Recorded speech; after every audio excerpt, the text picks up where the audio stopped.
कभी सोचा है कि आखिर एक चीज दूसरी चीज को बिना छुए हिला कैसे सकती है? सवाल तो बिल्कुल सादा सा लगता है ना?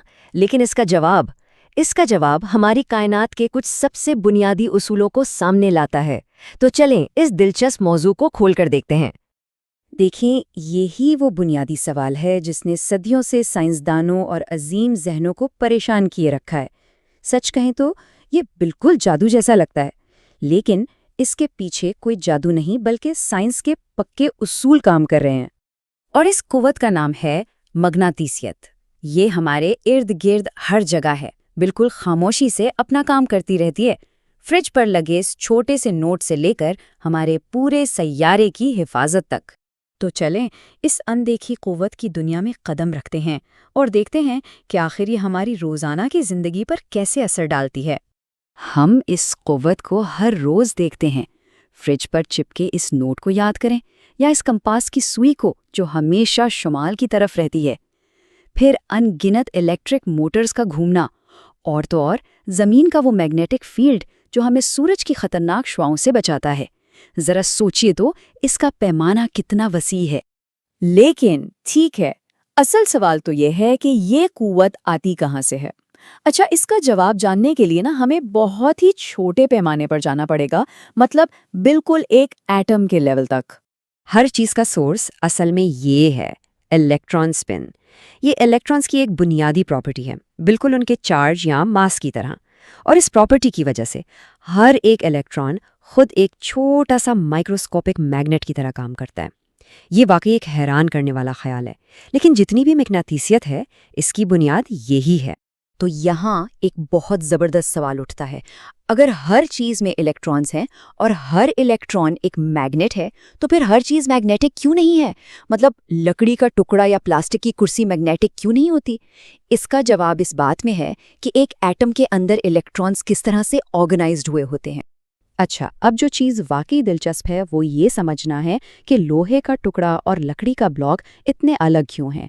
देखिए, ज़्यादातर मटेरियल्स में इलेक्ट्रॉन्स जोड़ों या पेयर्स में होते हैं और उनके स्पिन एक दूसरे के उलट होते हैं, तो वो एक दूसरे के मैग्नेटिक असर को कैंसिल कर देते हैं। लेकिन लोहे जैसे कुछ मटेरियल्स में कुछ इलेक्ट्रॉन्स अकेले होते हैं, और उनका ये अकेला स्पिन ही है जो एक नेट मैग्नेटिक फोर्स पैदा करता है, जिससे वो एटम एक नन्हा सा मैग्नेट बन जाता है। तो अब हमें पता है कि कुछ एटम्स छोटे छोटे मैग्नेट्स की तरह हैं। तो अब देखते हैं कि ये नन्हे मुन्ने एटॉमिक मैग्नेट्स मिलकर वो मजबूत मैग्नेटिक कुव्वत कैसे बनाते हैं, जिसे हम महसूस कर सकते हैं। ये काम होता है मैग्नेटिक डोमेन्स के जरिए। अब ये क्या चीज़ है? एक डोमेन अरबों एटम्स का एक झुंड है जिन्होंने अपने मैग्नेटिक फील्ड्स को एक ही सिमत में अलाइन कर लिया हो। ये सब मिलकर एक सिंगल यूनिफाइड मैग्नेटिक टीम की तरह काम करते हैं, बिल्कुल ऐसे जैसे एक बेतरतीब हुजूम हो जहां हर शख्स एक अलग तरफ देख रहा है, कोई ओवरऑल डायरेक्शन नहीं है। इस तरह से एटॉमिक लेवल की बेतरतीबी को एक ऑर्गेनाइज ताकत में बदला जाता है। जब लोहे के किसी टुकड़े पर बाहर से एक मजबूत मैग्नेटिक फील्ड अप्लाई किया जाता है, तो वो फील्ड इन तमाम बेतरतीब डोमेन्स को मजबूर करता है कि वो घूमकर एक ही डायरेक्शन में अलाइन हो जाएं, बिल्कुल वैसे ही जैसे एक हुजूम को एक साथ मार्च करने पर मजबूर किया जाए। और जब वो बाहर का फील्ड हटा लिया जाता है, तो ये डोमेन्स अलाइंड ही रहते हैं, और इसके नतीजे में वो आम सा धात का टुकड़ा एक परमानेंट मैग्नेट बन जाता है। ठीक है, तो अब एक मैग्नेट तो बन गया, लेकिन इसकी जो कुव्वत है वो खाली जगह से ट्रैवल कैसे करती है? इसका जवाब मैग्नेटिक फील्ड में छुपा हुआ है।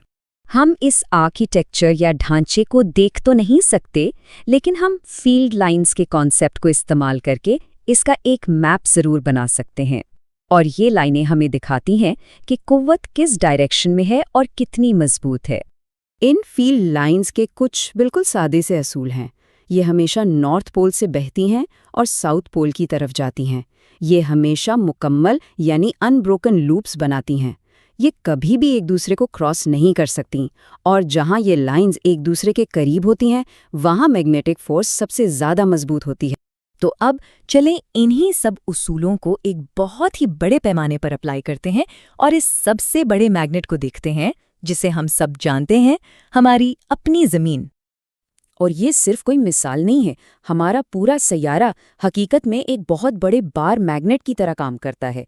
इसका भी एक नॉर्थ और एक साउथ पोल है, और असल में यही वजह है कि कंपास काम करते हैं। लेकिन यहाँ एक बहुत अहम फ़र्क है।